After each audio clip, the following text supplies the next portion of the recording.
Le prix national de l'excellence en Côte d'Ivoire incarne l'engagement sans faille de l'État à promouvoir une société d'excellence. Depuis son rétablissement en 2013, cet événement annuel reflète les différentes visions du président de la République, son Excellence M.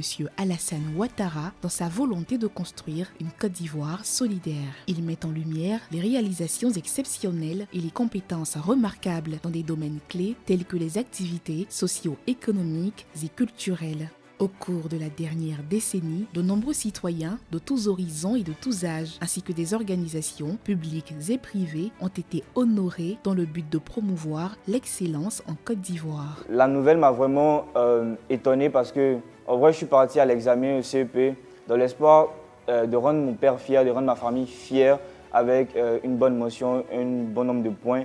Mais de là à être le premier national, je ne m'y attendais vraiment pas. Donc du coup, c'était vraiment la joie chez moi. Et j'ai passé le bac cette année et Dieu a fait grâce, j'ai été admis avec la mention.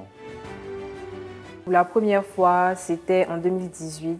J'ai été le meilleur BPC, brevet d'études du premier cycle, avec un total pondéré de 198,2 sur 220 et une moyenne de 18,02.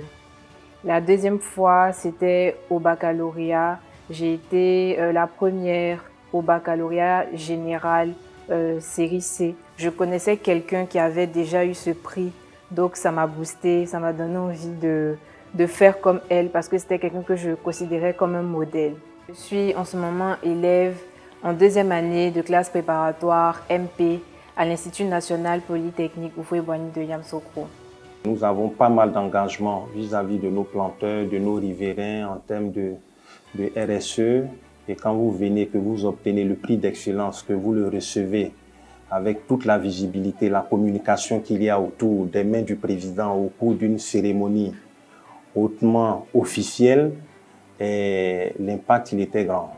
Et donc ce prix est venu donner un cachet assez spécial à notre activité, à notre crédibilité, à notre sérieux, surtout en termes d'engagement dans la durabilité de notre activité. En 2015, j'ai décidé de me lancer dans l'entrepreneuriat en créant le groupe Logis. Et c'est le groupe que je dirige aujourd'hui et c'est un peu grâce à ce titre-là que j'ai reçu le prix d'excellence. Aux jeunes Ivoiriens, je dirais ceux qui veulent se lancer dans l'entrepreneuriat, il ne faut pas qu'ils hésitent, il y a de la place pour tout le monde. Mais surtout, il faut se dire que lorsqu'on fait des affaires, on n'est jamais arrivé au bout, on est toujours en train de rechercher à s'améliorer, à faire mieux. Et donc, on est obligé à chaque fois d'investir. Ce qui veut dire qu'en réalité, il faut limiter les prélèvements qu'on fait sur l'activité au strict minimum et privilégier tous les investissements, tout ce qu'on peut faire pour le développement de cette activité-là, en qualité, en quantité. Mon activité consiste à la recherche de tout ce qu'il y a comme infractions liées au trafic illicite des drogues, des stupéfiants et même des médicaments. J'ai pris à bras le corps ce service et on a lancé nos activités. On a essayé de booster un peu tout cela et je crois qu'on a obtenu des résultats. C'est ça qui nous a valu le prix. Je remercie le président de la République qui a initié ce prix-là pour promouvoir l'excellence parce qu'on avait besoin de ça. Aux États-Unis, j'ai été lauréat d'un prix d'excellence dans le domaine du diabète.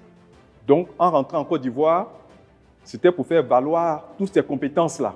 Ce prix-là a eu un impact positif, non seulement sur notre université, par rapport à la motivation que ça a eu sur les collègues, mais également, ça a eu un impact sur l'université au point de vue de sa renommée.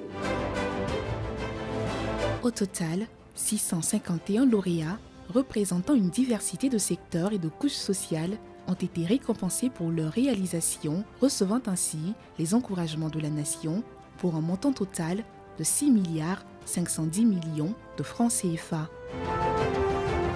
L'excellence que nous célébrons aujourd'hui n'a ni ethnie, ni région, ni religion. Elle repose sur le travail bien fait, sur la rigueur et la persévérance. J'exhorte donc tous nos concitoyens à converger vers ces valeurs constructives, positives pour le développement de notre beau pays.